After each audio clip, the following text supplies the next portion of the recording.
What's up, guys? Welcome back to the channel. As always, I'm your co-host, Donovan Quick, and today we're going to be talking about, are the Dolphins fraudulent or not? And obviously, being a Dolphins fan myself, I'm going to go ahead and tell you that they're not. I'm going to defend them till the grave, till the coffin shuts. But yeah, the Dolphins aren't fraudulent. Like, I understand, and there's a very good case to make that they are, being that the only two winning record teams that they have played, they've lost to egregiously, or it looks like that from the outside.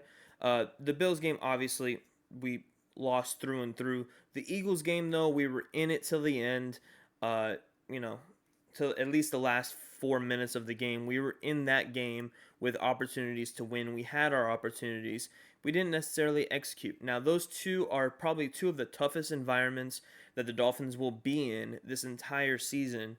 And to go ahead and be in this Eagles game, it's really, with I'm not gonna sit here and make excuses like on reasons we lost, like injuries and refs. Like, obviously those played a factor, but they're not the reason that we lost. We just didn't execute plays that we had in front of us.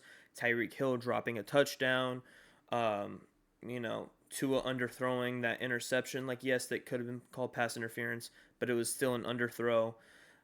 It is what it is. You're not gonna win every game.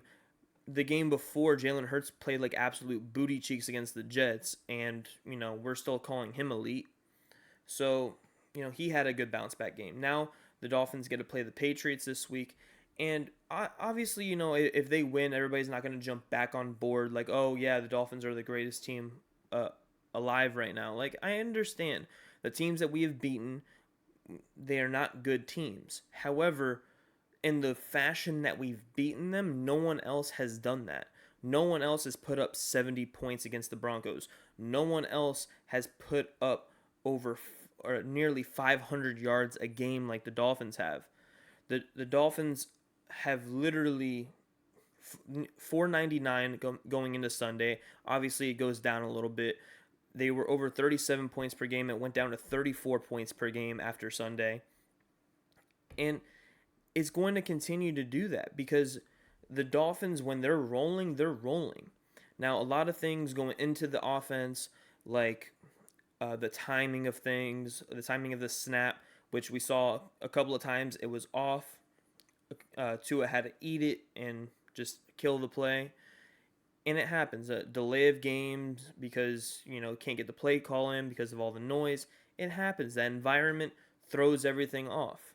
Now, when you're back at home, which we have 9 home games this year, that's not going to be the case. You're going to be able to hear everybody. You're going to be able to do everything with your timing. So that's going to translate, and we're going to be fine. We're going to be fine. As Dolphins, we're going to be fine. We're still going to be there. We're not going to play in Kansas City. We're going to play in Germany.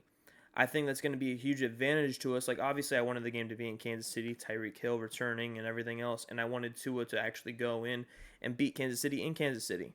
That is a tough team. Top 5 defense, top 5 offense. We're going to play them in Germany. They're not going to have the crowd noise there like they would in Arrowhead. So we're going to have the advantage there, and we're going to be able to, probably come away with a win in 2 weeks. The Dolphins are not fraudulent. You don't see fraudulent teams. You see the flaws in fraudulent teams everywhere, right? You see it when in their wins. You see it in their losses. Now, if the defense didn't play well, which they did, they had 2 takeaways. They limited, they gave up 31 points. That happens when you're on the field for as long as they are, and when they do the tush push, 4 or 5 times on you. There was one drive in particular. It was in the second half. I think it was after Tua's interception. They didn't even cross the 50-yard line, and they already had 5 minutes of game time pulled off the clock.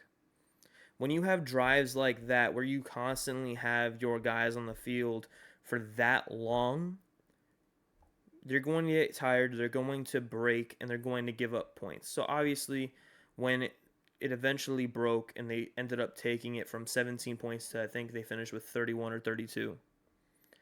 It just is what it is, Your offense wasn't able to sustain drives. Your defense was constantly on the field. It happens. So to even to just advance, how can this team not be frauds? This team can go back and just absolutely obliterate the Patriots at home. And, Patriots coming off a big win against the Bills. Absolute juggernaut, right?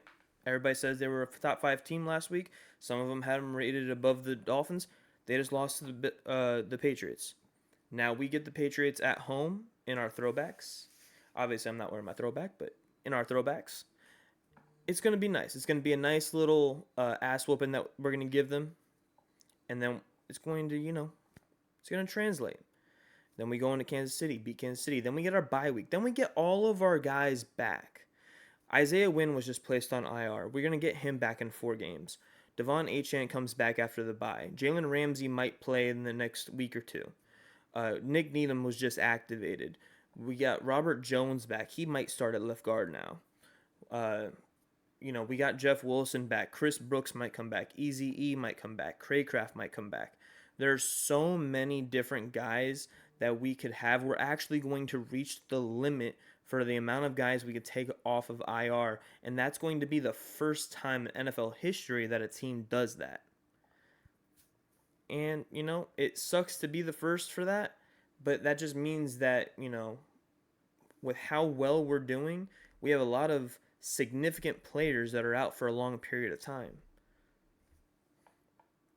Our defense played probably the best game it has this entire season without its top 3 corners. Yes, I'm adding Nick Needham over Kader Kohou. It just is what it is. This team will be fine. They're not frauds. I'll see y'all later. Have a good one.